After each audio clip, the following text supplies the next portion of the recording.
देवियों और सज्जनों, जगदीश सोशल मीडिया नेटवर्क में आप सभी का दिल से स्वागत।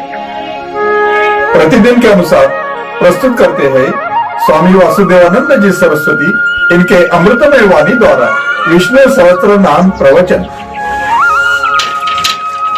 प्रथम नमन आपको। जय गुरुदेव। श्री विष्णु सहस्त्रनाम ज्ञान यज्ञ प्रवचन क्रमांक 391, श्लोक क्रमांक 54 और नाम क्रमांक 375। जय महाकाल। ओम त्र्यंबकं यजामहे सुगंधिं पुष्टिवर्धनम् उर्वारुकमिव बन्धनान् मृत्योर्मुक्षीयमामृतात्। समस्तजनकल्याणे निरतं करुणामयं नमामि चिन्मयं देवं सद्गुरुं ब्रह्मविद्वरं शान्ताकारं भुजगशयनं पद्मनाभं सुरेशं विश्वाधारं गगनसदृशं मेघवर्णं शुभांगं लक्ष्मीकान्तं कमलनयनं योगिभिर्ध्यानगम्यं वन्दे विष्णुं भवभयहरं सर्वलोकैकनाथम्। उद्भवः क्षोभणो देवः श्रीगर्भः परमेश्वरः करणं कारणं कर्ता विकर्ता गहनो गुहः। ओम देवाय नमः। ओम तत्सत। भगवान उद्भव भी है और सृष्टि किस प्रकार उत्पन्न करते हैं उसलिए भगवान का एक नाम क्षोभन भी बताया। क्षोभन नाम से परमात्मा उत्तेजित होकर प्रकृति का आश्रय लेकर यह सृष्टि उत्पन्न करते हैं। इसका अर्थ यह नहीं कि वह अज्ञानियों की तरह अज्ञान रूपी अंधकार में डूब गया है। सृष्टि उत्पन्न करते हैं इसका मतलब परमात्मा अज्ञानी थोड़े ना है। इस शंका को निवारण करने के लिए उसे आप देव नाम से कहते हैं। देव का अर्थ है प्रकाश स्वरूपा और भाष्यकार इस दिव्य शब्द के 6 अर्थ करते हैं और ये सब अर्थ दर्शनीय है, इस पर चिंतन करना चाहिए। अतः इन पर हम सद्गुरु के आशीर्वाद से चिंतन करते हैं। देव शब्द का अर्थ भाष्यकार करते हैं यतो दिव्यति क्रीडति सर्गादिभिः। एक अर्थ यह हुआ विजिगीषते असुरादीन व्यवहरति सर्वभूतेषु आत्मतया द्योतते स्तूयते स्तुत्यैः सर्वत्र गच्छति तस्मात् देवः एको देवः सर्वभूतेषु गूढः इति मंत्र वर्णनात्। अब इसका अर्थ यह है दिव्यति अर्थात सृष्टि आदि से क्रीड़ा करते हैं, दैत्यादिकों को जीतना चाहते हैं। दूसरा अर्थ समस्त भूतों में व्यवहार करते हैं। तीसरा अर्थ अंतरात्मा रूप से प्रकाशित होते हैं। चौथा अर्थ स्तुत्य पुरुषों से स्तवन किए जाते हैं और सर्वत्र जाते, इसलिए भगवान को देव कहते हैं। जैसा कि एक देव है सर्वभूतों में स्थित है, ऐसा श्वेताश्वेतर उपनिषद में भी कहा है। अब आइए इस पर हम लोग अपने सद्गुरु के आशीर्वाद से चिंतन करते हैं। अब ये एक वेदांत भाषा होने के कारण, श्रुतियों की भाषा होने के कारण आप लोग इसको ध्यान से सुनिएगा। इस विष्णु सहस्त्र नाम में कथा आदि कम बताते हैं और सिद्धांत ज्यादा बताते हैं, क्योंकि समय भी बहुत कम रहता है और कम समय में आपको संक्षिप्त आपके सामने ये विषय हम लोग रखते हैं, इसलिए केवल सिद्धांत बताते हैं। आइए समय न गंवाकर इस पर चिंतन करते हैं। देव शब्द जो है द्यू धातु है। पाणिनि महाराज ने 2000 धातु बताए हैं, उसमें से द्यू धातु है। उसके 10 अर्थ होते हैं। क्रीड़ा, विजिगीषा, व्यवहार, द्युति, स्तुति, मोद, मद, स्वप्न, कांति, गतिषु। यह दिवागन का धातु है और इस द्यू धातु के 10 अर्थ होते हैं। इसका अर्थ है क्रीड़ा करना, जीतने की इच्छा करना, व्यवहार करना, प्रकाशित होना, स्तुति किए जाना, प्रसन्न होना, नशा करना, सोना, इच्छा करना और चलना। भाष्यकार ने इन 10 अर्थों में से इस धातु के केवल 6 अर्थ को यहां पर लिए हैं। 6 अर्थ ही यहां पर लिए हैं। अब इन 6 अर्थों पर हम अपने आनंद के लिए चिंतन करते हैं। जितना अधिक चिंतन करें उतना कर सकते हैं, लेकिन अपने पास समय नहीं है, इसलिए अति संक्षिप्त। पहला अर्थ है सृष्टि आदि से भगवान क्रीड़ा करते हैं। देखो, ये समूचा संसार भगवान का अपना खेल ही है और खेल अपने आनंद के लिए ही होता है। श्रुति ने कहा है एकाकीनार्मत एको हम बहुश्याम इत्यादि, इसलिए उसने ये खेल निर्माण किया है। श्रुति ने कहा है तत्सृष्ट्वा तस्मिन् एव प्राविशात्, उसने ही इस सृष्टि को निर्माण किया और वही इसमें प्रविष्ट हुआ।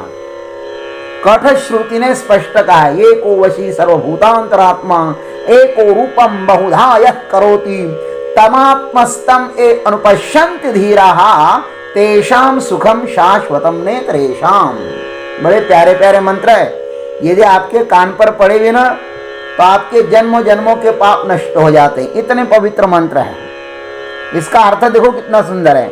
जो सब प्राणियों का अंतर्यामी है, अद्वितीय एवं सबको वश में रखने वाला है, वह परमात्मा अपने एक ही रूप को बहुत प्रकार से बना लेता है।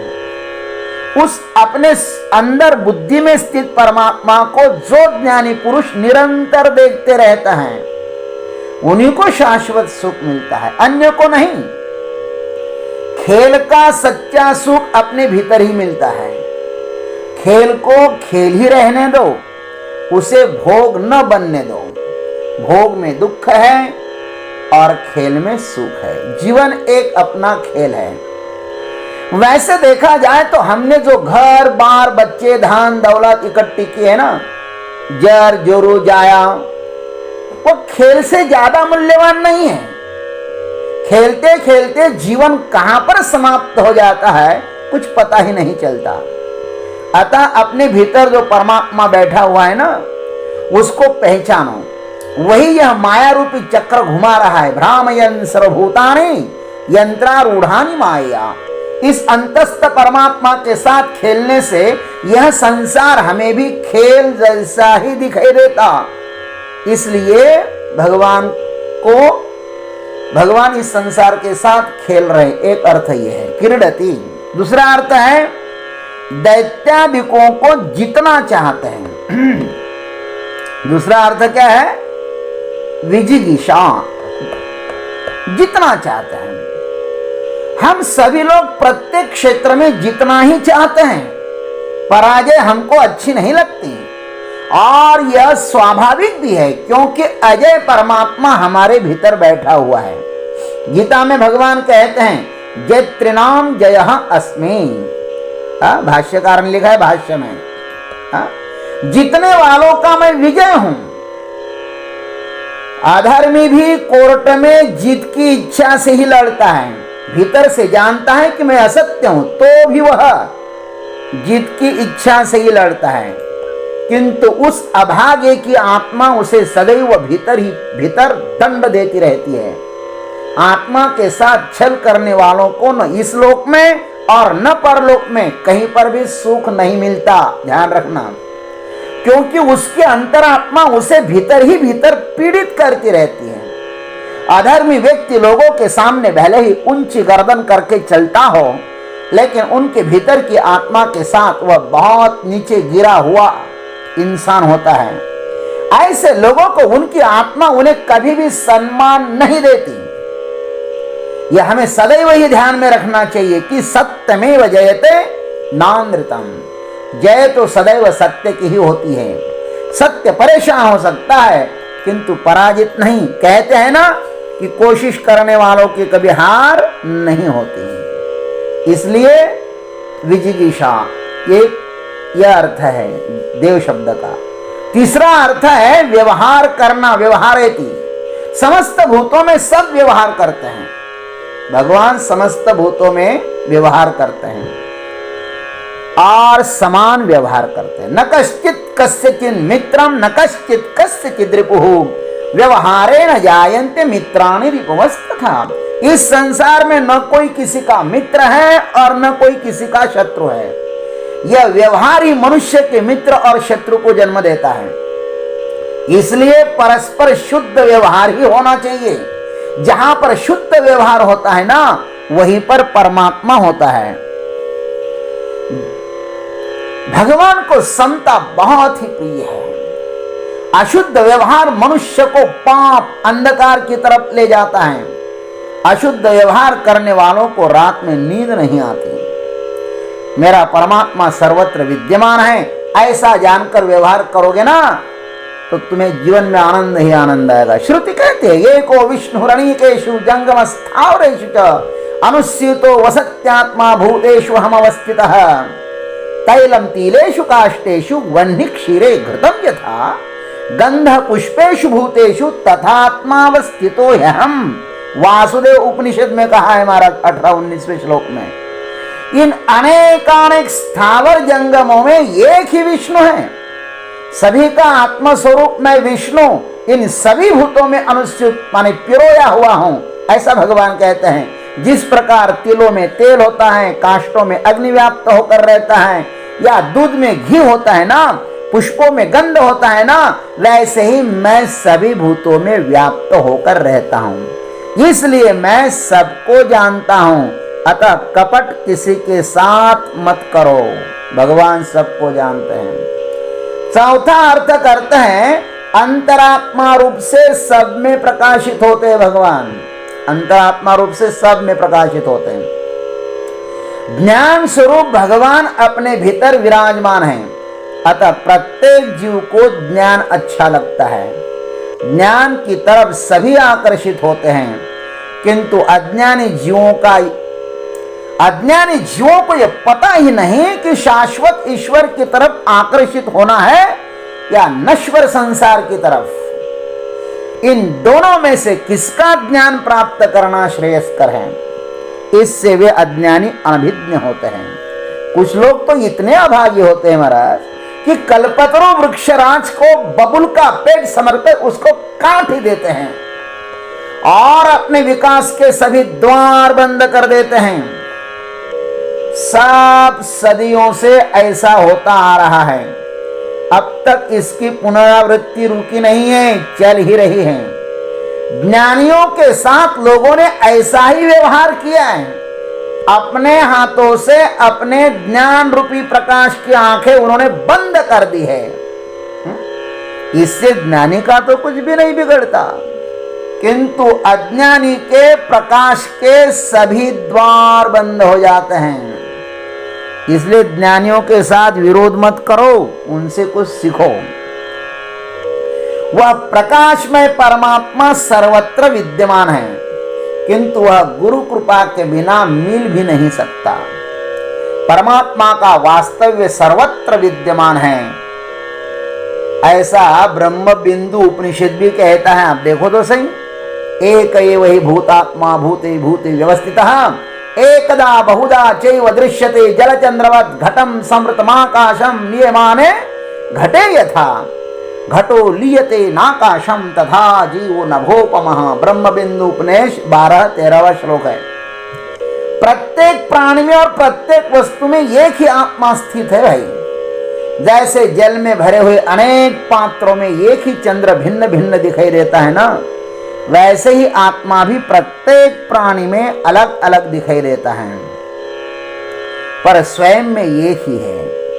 घड़े के नाश होने पर घड़े में निहित आकाश तत्व नष्ट नहीं होता, सिर्फ घड़े का ही नाश होता है। जीव भी घड़े की तरह ही है, जिससे देह का नाश तो होता है पर जीव का कभी भी नाश नहीं होता। यह जीव परमात्मा का अंश ही है। वह एक ही परमात्मा सब में व्याप्त है। ममैवांशो जीवलोके, ऐसा भगवान ने कहा है। पांचवा अर्थ है देव शब्द का, स्तुत्य पुरुषों से स्तवन किए जाते हैं भगवान। स्तुति सबको ही प्रिय लगती है, क्योंकि स्तुति करने लायक परमात्मा अपने भीतर विराजमान है, जिसकी ब्रह्मा वरुण इंद्र रुद्र आदि स्तुत्य देवता स्तुति करते हैं ना। यम ब्रह्मा वरुण इंद्र रुद्र मरुतः स्तुन्वन्ति देवी स्तवै, भागवत में स्पष्ट कहा है। ब्रह्मदेव आदि सभी लोग जिसकी स्तुति करते हैं। परमात्मा कैसा है? स्तुत्य है। वही परमात्मा हमने अपने भीतर भी विद्यमान है। उनकी स्तुति हमारे भीतर जो सद्गुण है ना, उनके द्वारा सदैव किया करो, उनकी स्तुति किया करो। गीता जी में कहा है कि अपने भीतर 26 सत्व गुण रहते हैं। हम बहुत बार आपको कह चुके हैं, अभयम सत्व संशुद्धि ज्ञान योग व्यवस्थित दानम दमस्य यज्ञ स्वाध्याय स्तप आर्जवम। इन श्लोकों को पढ़ लेना। ये 16वें अध्याय के प्रारंभ के श्लोक है, 1 2 3 श्लोक, बहुत सुंदर है। इनके द्वारा आत्मा की स्तुति करो। उसके बाद शास्त्रों में यह भी कहा है, परमात्मा जो है ना, किसी के द्वारा पकड़ में नहीं आता है। परमात्मा जो है, परमात्मा पकड़ में तो नहीं आता है, लेकिन परमात्मा प्रकट हो जाते हैं। मुंडक श्रुति ने भी कहा है, न चक्षुषा गृह्यते नापि वाचा नान्यर्देव स्तपसा कर्मणा वा ज्ञान प्रसादेन विशुद्ध सत्व ततस्तुतम पश्यति निष्कलम ध्यायमानः। यह आत्मा निरुपम होने के कारण न तो नेत्रों से, न वाणी से और न दूसरी इंद्रियों से ही ग्रहण करने में आता है, तथा तप से अथवा वैदिक अग्निहोत्रादि कर्मों से भी ग्रहण नहीं किया जा सकता। किंतु उस अवयव रहित परमात्मा को विशुद्ध अंतःकरण से निरंतर उसका ध्यान करता हुआ ही ज्ञान की निर्मलता से आत्म तत्व का साक्षात्कार किया जाता है। इसलिए ध्यान करो, साधना करो, भजन करो। और स्तुति यह है ना भगवान की, अपने हृदय से प्रस्तुत होनी चाहिए। अपने हृदय से जैसी स्तुति आती है ना, वैसी करो। उससे परमात्मा यथाशीघ्र प्रकट होते हैं। और छठा अर्थ किया है, सर्वत्र गमन करते हैं। भगवान जो है ना, सर्वत्र गमन करते हैं। एको देव सर्वभूतेषु गुणः सर्वव्यापी सर्वभूतांतरात्मा। वह एक देव ही सर्व प्राणियों में छिपा हुआ है, सर्वव्यापी और समस्त प्राणियों का अंतर्यामी है वह परमात्मा। वह परमात्मा चलता भी है और नहीं भी चलता है। तदेयति तन्नयति, सर्वत्र गमन करता है ना। अज्ञानियों की दृष्टि से वह चलता है और ज्ञानियों की दृष्टि से वह चलता नहीं है। अपानिपादो जवनो गृहीता पश्यत्य चक्षुष श्रोत्य कर्णः, श्वेता श्वेतर श्रुति ने कहा है। और गोस्वामी जी ने भी कहा है, बिनु पद चल ही सुन ही बिनु काना कर बिनु कर्म कर ही विदिनाना आनंद रहित सकल विच भोगी सकल रस भोगी बिनु बानी बकता बड़ जोगी। तो ऐसा परमात्मा चलता भी है, नहीं भी चलता है। तो इस परमात्मा को जानो। भाष्यकार जी ने देव शब्द के 6 अर्थ किए हैं। देव भगवान का चिंतन करने से हमारा हृदय भी ज्ञान रूपी प्रकाश से भर जाता है। और यही बात पीछे आए वासुदेव नाम से भी कही गई है। इसलिए इस देव परमात्मा का साक्षात्कार करना हो तो सदैव देव का चिंतन करो, सदैव प्रकाश का चिंतन करो। प्रकाश का चिंतन करोगे तो प्रकाश में बन जाओगे, और अंधकार का चिंतन करोगे तो अंधकार में जाओगे। इसलिए देव नामक परमात्मा का सदैव चिंतन करो। ओम तत्सत। जय गुरुदेव, जय जगदीश्वर, जय जय महाकाल। अभी आप सुन रहे थे स्वामी वासुदेवानंद जी सरस्वती, इनके अमृतमय वाणी द्वारा विष्णु सहस्त्र नाम ज्ञान यज्ञ प्रवचन। प्रवचन का अगला भाग लेकर कल सुबह फिर उपस्थित होंगे। हरिओम।